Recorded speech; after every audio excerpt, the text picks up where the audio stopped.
अब तक की 5 अहम खबरें। गुजरात में बकरा ईद के मौके पर स्कूल में बच्चों से नमाज पढ़ाने पर बवाल। गुजरात के मेहसाना में बकरा ईद के मौके पर एक प्राइवेट स्कूल अचानक चर्चा में आ गया, क्योंकि इस स्कूल में बकरा ईद मनाने की तैयारियां की गई थी और इस तैयारी के तहत हिंदू बच्चों को स्कूल में नमाज पढ़ने की प्रैक्टिस करवाई गई। हालांकि जैसे ही इस बात की जानकारी बच्चों के परिजनों को लगी, उन्होंने हंगामा कर दिया, जिसके बाद हिंदू संगठन भी भड़क गए और स्कूल के खिलाफ कार्रवाई की मांग करने लगे। हिंदू संगठनों के कार्यकर्ता ने स्कूल के बाहर विरोध प्रदर्शन भी किया। मेहसाना के अंग्रेजी मीडियम स्कूल में बच्चों को इस बात की जानकारी दी गई कि बकरा ईद के मौके पर नमाज कैसे पढ़ी जाती है, जिसके बाद बच्चों की नमाज पढ़ने वाली तस्वीरें उनके माँ बाप तक पहुंची, जिससे ये मामला भड़क गया और देखते ही देखते इस मामले में हिंदू संगठन भी शामिल हो गए और फिर हिंदू संगठनों ने और बजरंग दल के कार्यकर्ताओं ने स्कूल के बाहर पहुंचकर धरना प्रदर्शन किया, जहां उन्होंने स्कूल के खिलाफ नारेबाजी की और हनुमान चालीसा का पाठ भी किया। स्कूल के बाहर हंगामा होने के बाद मौके पर पुलिस पहुंची और उन्होंने मामले को शांत करवाने की कोशिश की। इसी दौरान स्कूल के मालिक रोशी गौतम ने माफी मांग ली और कहा कि वो खुद एक हिंदू हैं। उन्होंने स्कूल में ऐसा कोई काम नहीं किया जिसका मकसद मुस्लिम धर्म को बढ़ावा देना हो। वो बस बच्चों को देश में मनाए जाने वाले त्योहारों के बारे में बताना चाहती थी। वहीं बाद में हिंदू संगठनों ने स्कूल प्रशासन को वार्निंग दी कि आगे से कभी भी स्कूल में ऐसा कोई भी आयोजन ना हो। मुसलमान नौजवानों को एक बार फिर से सरेआम रस्सी से बांधकर पीटा गया। देश में हर दिन ऐसे वाकया पेश आते हैं जहां मुसलमान लोगों को हिंदू समुदाय के लोगों या फिर हिंदू संगठनों के कार्यकर्ताओं की तरफ से सरेआम मारा जाता है। ऐसा ही एक वाकया अभी हाल ही में पेश आया, जहां हिंदू संगठन बजरंग दल के कार्यकर्ताओं ने एक 55 साल के आदमी को सिर्फ इस शक पर कि वो गौमांस की हड्डियां लेकर जा रहा है, इतना मारा कि उस आदमी की जान चली गई।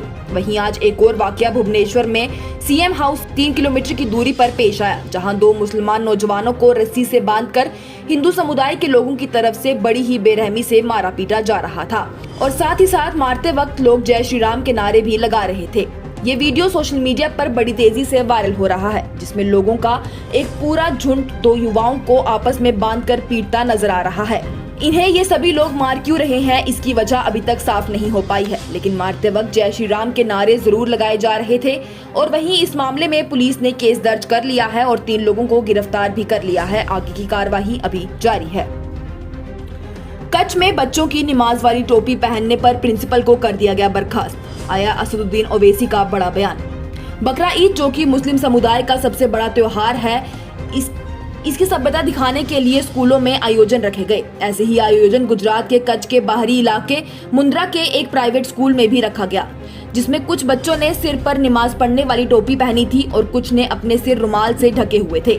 वहीं नाटक का मंचन करते हुए इन बच्चों का वीडियो सोशल मीडिया पर शेयर हुआ, जिसके बाद कच्छ के डीडीओ ने स्कूल के मालिक से राब्ता उन्हें स्कूल की प्रिंसिपल को सस्पेंड करने को कहा, जिसके बाद स्कूल की प्रिंसिपल प्रीति वसवानी को स्कूल से बर्खास्त कर दिया गया। इस मामले में डिस्ट्रिक्ट के primary education officer Sanjay Parmar ने कहा कि ये हीन कृत्य यानी कि एक बहुत ही घटिया अमाल है कि हिंदू बच्चों को वो टोपियां पहनने के लिए कहा गया जो कि मुसलमान बच्चे पहना करते हैं।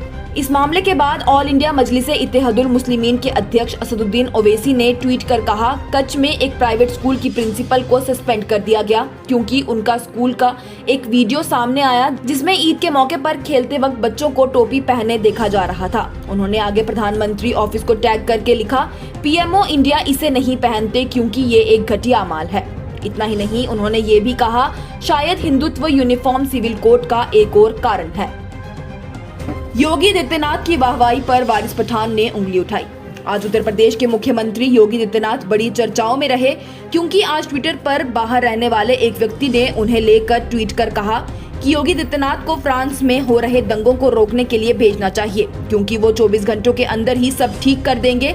इस ट्वीट का वापस जवाब देते हुए योगी आदित्यनाथ की दफ्तरी टीम ने लिखा, जब भी दुनिया के किसी भी हिस्से में उग्रवाद दंगे भड़काता है और कानून व्यवस्था खराब करने की कोशिश करता है तो दुनिया सुकून तलाशती है, और उत्तर प्रदेश में महाराज जी द्वारा स्थापित कानून व्यवस्था के लिए योगी मॉडल के लिए तरसती है।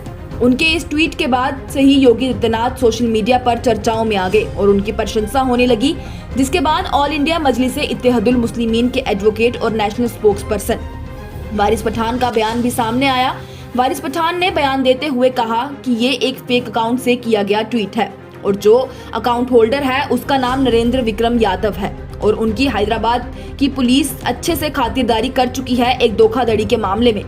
वारिस पठान ने कहा कि अब उनका ऐसे ट्वीट करना कि योगी को फ्रांस भेजो, तो योगी के लिए सबसे पास जगह मणिपुर है, वो वहां क्यों नहीं गए माहौल ठीक करने। पिछले 2 महीनों से मणिपुर जल रहा है। उन्होंने कहा कि हिंसा को कोई बढ़ावा नहीं दे रहा, लेकिन योगी मॉडल का नतीजा सबने देखा है और उससे सिर्फ देश का माहौल ही खराब होता है। जिनकी खुद की कोई गारंटी नहीं, वो आपको गारंटी वाली स्कीमों से दे रहे हैं धोखा।